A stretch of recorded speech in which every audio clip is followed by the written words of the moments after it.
Good morning. Happy Tuesday. It is time for just a word from the Word. Our passage this morning comes from the book of Matthew, chapter 8, verses 23 and 24, and I'm reading from the King James. And when he, speaking of Jesus, was entered into a ship, his disciples followed him. And behold, there arose a great tempest in the sea, insomuch that the ship was covered with the waves, but he, Jesus, was asleep.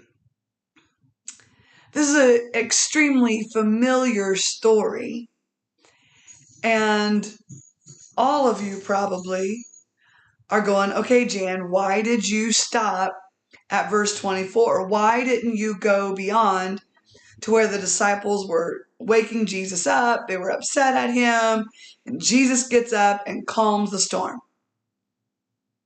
Why didn't I go that far? Because the real question that I heard the Holy Ghost whisper to me this morning is, are you looking for calm or are you looking for peace? There's a difference.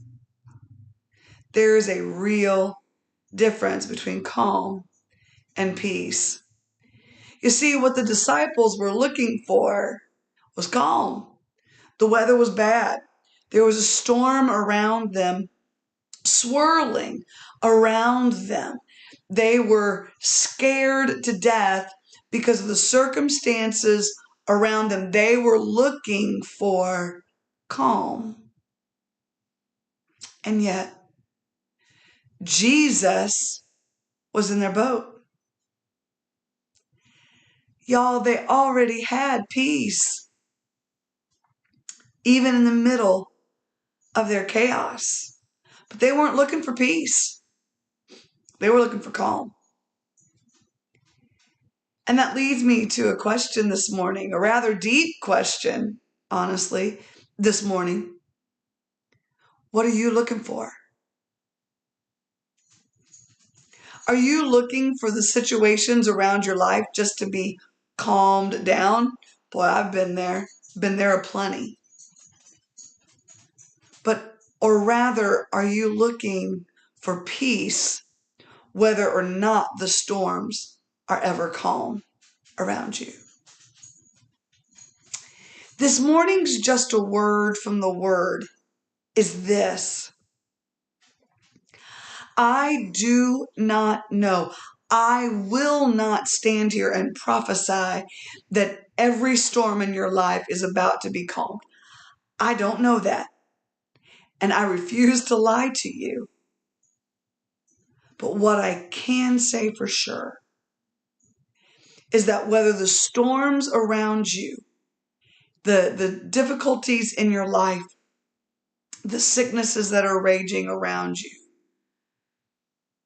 whatever craziness is going on in your life, hear this woman and hear her well. You need to look for peace, not necessarily calm. What do I mean by that? There is a peace according to scriptures that passes our mind's ability to understand. That we can have a peace in our hearts that absolutely defy the situations around us. Oh, Jan, you're just talking stories. That's not really true. The only peace that you can have is when there's calm around you. That isn't true.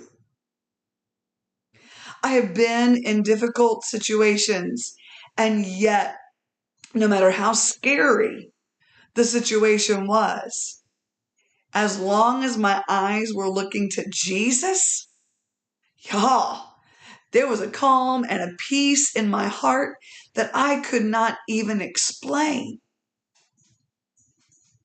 I wouldn't trade that for anything. So I ask you again, what are you looking for? Are you just looking for things around you to settle down? Or are you looking to Jesus, who will be your peace in the middle of your chaos? I dare you. I dare you if you're struggling with something this morning. I dare you to stop asking God to calm the storm and start asking Him to calm your spirit. Again, I cannot guarantee that the storm will be calmed. I won't guarantee that. Will there be storms that He calms? Absolutely. The storm in Matthew 8, He did stand up and say, "Peace, be still." And it was calmed. But don't look for the calming of the storm. Look for the peace in the storm. This has been just a word from the Word. God bless you. Have a beautiful day. And Lord willing, we'll see you tomorrow morning.